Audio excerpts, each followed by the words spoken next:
So I just want to say a little something about truth in movie making. I saw a preview for like an end of the world, end of the country, kind of like there's an attack on the country type of movie that's supposed to be coming out before the election. And it just made me realize we don't have any movies about how there is an attack on the country from Trump, from Putin, this attack that's going on. We don't have movies that are like analogies for that or somehow metaphors for that, showing us what the danger of that is, or even a documentary about that. I mean, if there are documentaries about that, they're not being, widely broadcast before the election.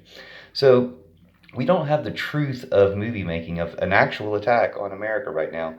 And the movies that we have that are about an attack on America aren't analogies for that. So they're not metaphors for that. So I don't see how they're helpful. Now I contrast that with the popularity of Poor Things winning Oscars and stuff. And it was a good movie.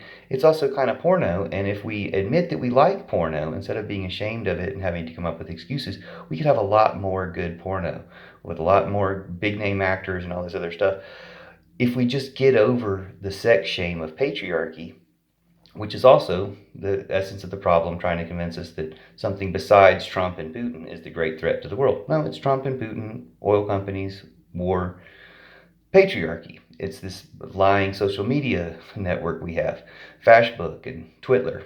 And they're pushing this agenda, and we don't have enough pushback, even from our leaders, from our media, from even our own social media, even from TikTok. And we have a lot of pushback in those forums, but it hasn't galvanized into enough pushback to stop the threats.